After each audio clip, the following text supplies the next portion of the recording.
ऐसा देश जिसके बड़े बड़े शहर मलबे में बदल चुके थे, फैक्ट्रियां तबाह हो चुकी थी, अर्थव्यवस्था लगभग खत्म हो चुकी थी और लाखों लोग अपने घर परिवार को खो चुके थे। लेकिन अगर मैं आपको बताऊं कि यही देश अगले कुछ दशकों में दुनिया की सबसे बड़ी आर्थिक शक्तियों में से एक बन जाएगा, तो शायद आप यकीन नहीं करेंगे। हम बात कर रहे हैं दुनिया के सबसे विकसित देशों में से एक जापान के बारे में। जापान एक ऐसा देश जिसके पास ना तेल है, ना सोना, ना ही विशाल प्राकृतिक संसाधन। फिर आखिर कैसे जापान दुनिया के सबसे विकसित देशों में शामिल हो गया? आखिर जापान ने ऐसा क्या किया जो कई संपन्न देश भी नहीं कर पाए? क्या इसके पीछे केवल तकनीक है या फिर अनुशासन? तो आइए जानते हैं इस वीडियो में। आज हम जापान का नाम सुनते हैं तो हमारे दिमाग में बुलेट ट्रेन, रोबोट, टोक्यो की चमकती सड़कें और अत्यधिक अनुशासित समाज की तस्वीर उभरती है। लेकिन जापान हमेशा ऐसा नहीं था। आज से लगभग 150 साल पहले जापान में ना कोई बुलेट ट्रेन थी, ना बड़ी बड़ी टेक्नोलॉजी कंपनियां थी और ना ही दुनिया में उसकी कोई खास आर्थिक पहचान थी। उस दौर में समुराई योद्धाओं और शक्तिशाली शासकों का राज चलता था। जापान के शासकों का मानना था कि अगर विदेशी प्रभाव बढ़ जाए तो उनकी संस्कृति और सत्ता दोनों के लिए खतरा पैदा हो सकता है। इसी दौरान दुनिया तेजी से बदल रही थी, लेकिन जापान अभी भी पुराने तरीके से चल रहा था।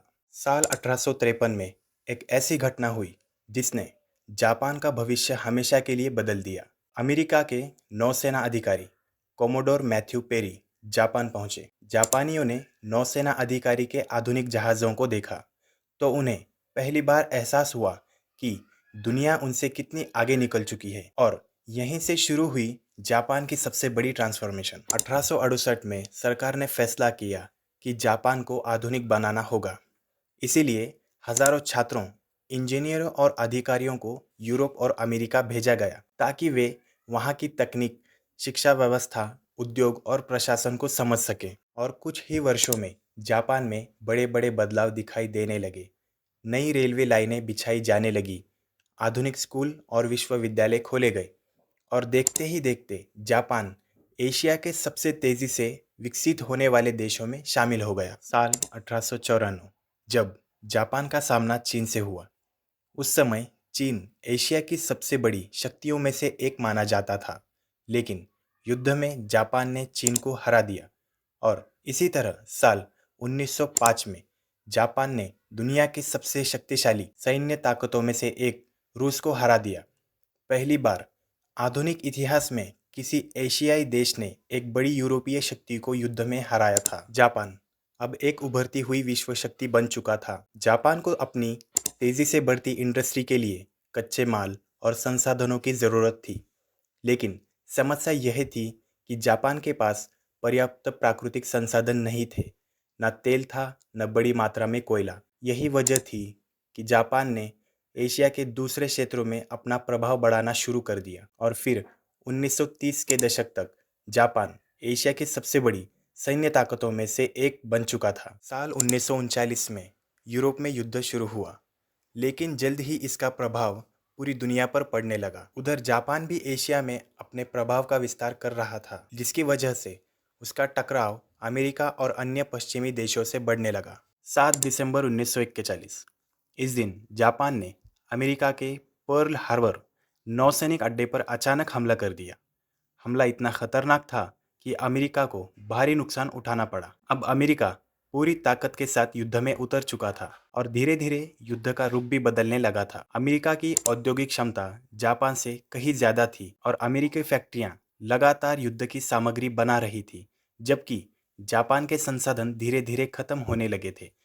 और इसके वजह से जापानी शहरों पर लगातार बमबारी होने लगी और कारखाने नष्ट होने लगे और जापान की अर्थव्यवस्था कमजोर पड़ने लगी। 6 अगस्त 1945 अमेरिका ने जापान के हिरोशिमा पर दुनिया का पहला परमाणु बम गिराया और कुछ ही सेकंड में पूरा शहर तबाही में बदल गया।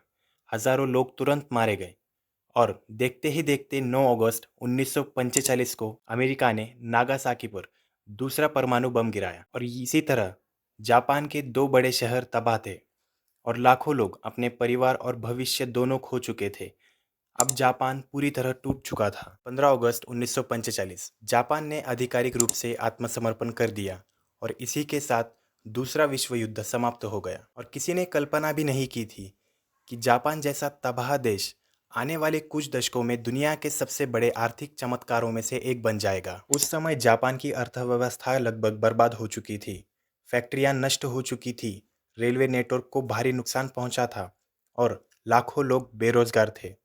लेकिन जापान ने अपनी पूरी ताकत सेना पर नहीं बल्कि शिक्षा, उद्योग और तकनीक पर लगाना शुरू कर दी। उस समय दुनिया में मेड इन जापान का मतलब सस्ता और कम गुणवत्ता वाला सामान माना जाता था। लेकिन जापान ने इस सोच को पूरी तरह बदलने का फैसला किया।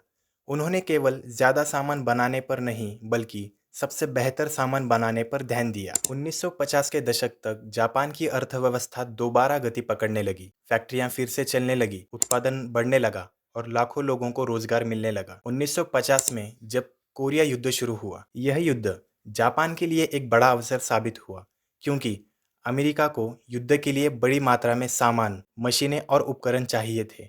इनमें से काफ़ी बड़े-बड़े ऑर्डर जापानी कंपनियों को मिले। इससे जापानी उद्योगों को तेज़ी से बढ़ने का मौका मिला और यहीं से शुरू हुआ जापान का इकोनॉमिक मिरेकल। 1960 और 1970 के दशक में जापान की अर्थव्यवस्था दुनिया की सबसे तेज़ी से बढ़ने वाली अर्थव्यवस्थाओं में शामिल हो गई। नई-नई कंपनियां उभरने लगी और धीरे-धीरे पूरे दुनिया में अपनी पहचान बनाने लगी। जापान ने कारें बनाई, इलेक्ट्रॉनिक सामान बनाए, कैमरे बनाए, टेलीविज़न बनाए और देखते ही देखते उसके उत्पाद दुनिया के हर कोने में पहुंचने लगे। साल 1964 में जापान ने दुनिया को अपनी सबसे बड़ी तकनीकी उपलब्धियों में से एक दिखाई, शिंकानसेन यानी बुलेट ट्रेन। उस समय यह दुनिया की सबसे तेज ट्रेनों में से एक थी। 1970 और 1980 के दशक तक जापान का इकोनॉमिक मिरेकल अपने चरम पर पहुंच चुका था। जापानी कंपनियां पूरी दुनिया में छा रही थी और देखते ही देखते जापान दुनिया की दूसरी सबसे बड़ी अर्थव्यवस्था बन गया था। लोगों को लगने लगा था कि जापान की तरक्की कभी नहीं रुकेगी।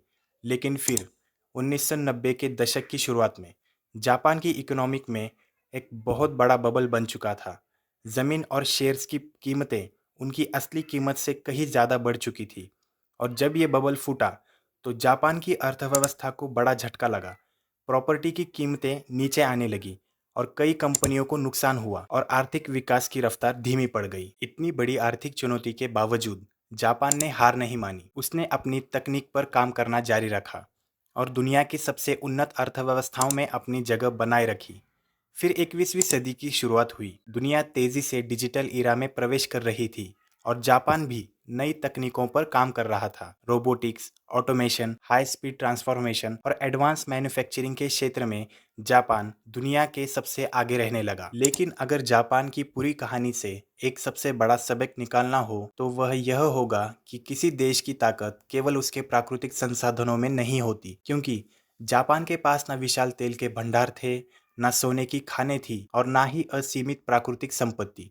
फिर भी जापान ने दुनिया को दिखा दिया कि अगर किसी देश के पास अच्छी शिक्षा हो, अनुशासित समाज हो और लगातार खुद को बेहतर बनाने की इच्छा हो, तो वह दुनिया की सबसे बड़ी ताकतों में शामिल हो सकता है। शायद यही कारण है कि आज जापान केवल एक विकसित देश नहीं, बल्कि पूरी दुनिया के लिए एक प्रेरणा है। एक ऐसा देश जो राख से उठकर दुनिया के सबसे सफल देशों में से एक बन गया।